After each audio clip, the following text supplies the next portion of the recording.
तो मैं रमजान का मसला इसी बात से हल कर दूं। जाओ इल्म फल्कियात वालों से पूछो, मौसमियात वालों से पूछो। आज की जदीद रिसर्च ये कहती है कि सूरज तलू पहले होता है, जमीन पे नजर 9 मिनट बाद आता है। उन्होंने दलील दी, उन्होंने कहा जो सूरज की पहली शुआ सूरज से निकल के जमीन तक पहुंचती है तो जमीन के टाइम के मुताबिक उसे 9 मिनट का दुरानिया चाहिए सूरज से निकल के जमीन तक पहुंचने। जब तक वो हमारे गोले पे वो लाइट नहीं पहुंचती हम ये समझते हैं कि सूरज आया ही नहीं। शुआ बताती है कि वो आ गया है। कोई तो बंदा होगा।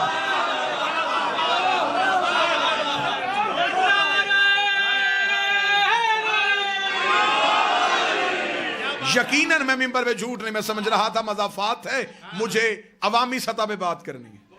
मेरे इन 2 इज्जत वाले सादात ने मुझे बताया कि इसे अमूमी सतह ना समझिएगा, ये मखसूस लोग हैं जिन्होंने कदीमी उलमा को समात किया हुआ, लिहाजा आपकी समातों के इस म्यार को समझते हुए मैंने गुफ्तगू इस सतह पे की।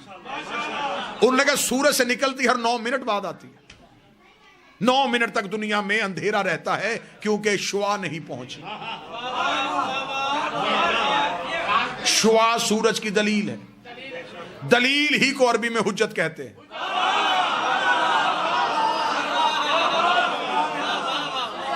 और वही इल्म फल्कियात वाले कहते हैं कि सूरज गरूब पहले हो जाता है, नजर 9 मिनट तक आता है।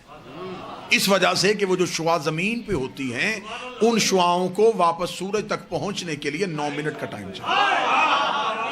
जितनी देर तक वो जमीन से सूरज तक पहुंचती हैं जमीन वाले समझते हैं कि अभी सूरज है लेकिन वो जा चुका होता है। मेरे जाने के बाद सब बात समझ में आए तो फिर नौकर को दुआ दे देना, रात बिस्तर में समझ आए तो फिर नौकर को दुआ दे देना। दुनिया मौला हुसैन की इज्जत कसम अगर हमसे चाहे तो हम साइंस से अपना मजहब साबित कर सकते हैं। सूरज निकलता पहले है, नजर 9 मिनट बाद आता है, गरूब पहले होता है, 9 मिनट तक नजर आता रहता है। अब भी हम जमाने को बताएं कि हम रोजा 10 मिनट बाद क्यों खोलते हैं? हाय हाय,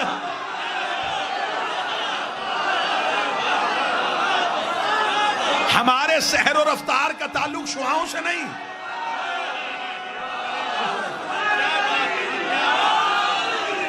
हमारे सहर और रफ्तार का ताल्लुक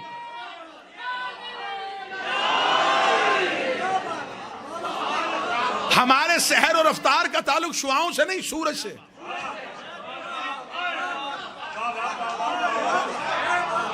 जब साइंस कह रही है कि 10 मिनट पहले और 10 मिनट बाद गरूब होता है तो फिर 10 मिनट का फलसफा तो हमने साइंस से साबित कर दिया। ये इंतहाई एक जाहिलाना सी सोच जमाने को बताई जाती है। मेरे अहले सुन्नत भाई तशरीफ फरमाए, पैगाम उन तक ये पहुंचाया जाता है रोजा खोलने में जल्दी करनी चाहिए इसलिए कि रोजा मकरूह हो जाता है। ये जो बिल्कुल रोजे के इफ्तार का वक्त होता है ना, अल्लाह ये वक्त आपको किसी बस स्टॉप पे दिखाए तो वो मंजर बड़ा दीदनी होता है कि लोगों के हाथों में यूं खजूर हाथ में होती है बिल्कुल कि फौरन जल्दी से कर। क्यों? वो कहते हैं जल्दी कर लेना चाहिए क्योंकि फिर रोजा मकरूह हो जाता है। अच्छा, मेरे सामने आप बाखबर चेहरे तशरीफ फरमाएं, अक्सर ऐसा होता है कि एक रोजादार जो है वो सुबह उठने में थोड़ा देर से उठा, खाने पीने का वक्त गुजर गया था, बिल्कुल शहर का वक्त तमाम होने वाला था, उसने नीयत कर ली और रोजा रख लिया। ऐसा है मजहब इस्लाम का कोई मुफ्ती ऐसा नहीं जो ये कहे कि इसका रोजा नहीं हुआ। वो कहते हो गया। इसे हमारी जुबान में जो हमारा इलाका है उसकी तहजीब के मुताबिक इसको एक लफ्ज कहा जाता है 8 पैरा रोजा। अब पता नहीं आपके यहाँ कौन सा लफ्ज बोला जाता है, हमारे यहाँ कहा जाता है 8 पैरा रोजा जो बगैर खाए पिए रखा जाए, बल्कि मौलवी कहते हैं मस्जिदों वाले कि इसकी ज्यादा फजीलत है क्योंकि ये बगैर खाए पिए रखा। अच्छा, बगैर खाए पिए रखा हो गया, जो रोजा बगैर खाए पिए रखा जा सकता है बगैर खाए पिए खोला क्यों नहीं जा सकता?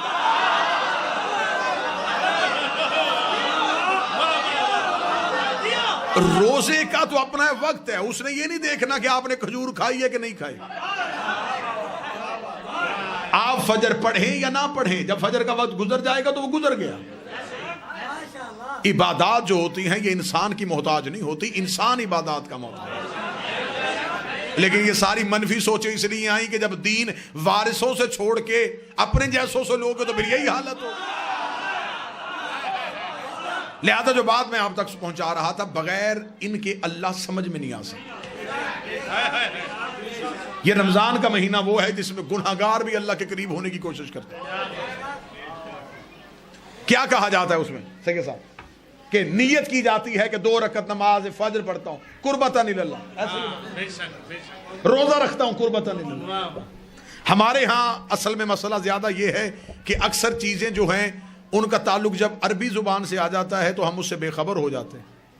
मसलन नियत की इबादत की कुर्बतन इल्लल्लाह, नमाज पढ़ता हूं कुर्बतन, ये कुर्बतन इल्लल्लाह क्या है?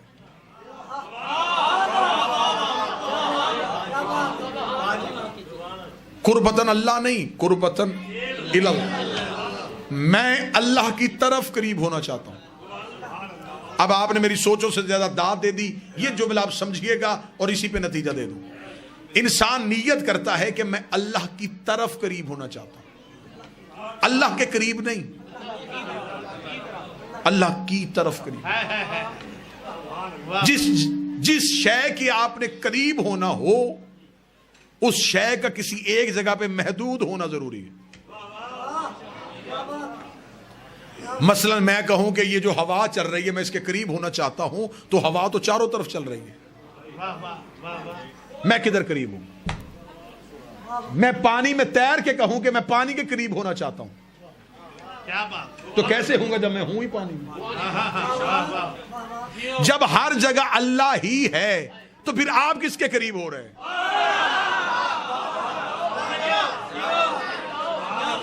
जितना आसान कहेंगे उतना आसान कर लूंगा, लेकिन बात को समझिएगा जरूर।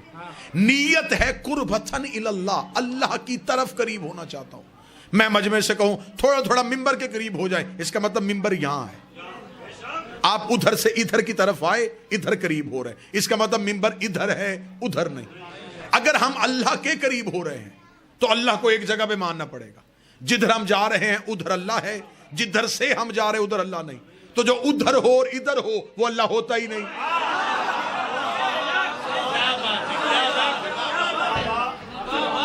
आपको पता भी नहीं चलना और मैं अकीदा आपके कलेजे में रख के वापस आ जाऊंगा। हम अकायद के हवाले से खुद कुछ हमलावर है कि पता भी नहीं चलता, और उस वक्त पता चलता है कि जब हम उसके बिल्कुल करीब ब्लास्ट हो जाते कि अकीदा उसके अंदर अब सरायत कर गया, आप अल्लाह की तरफ करीब होना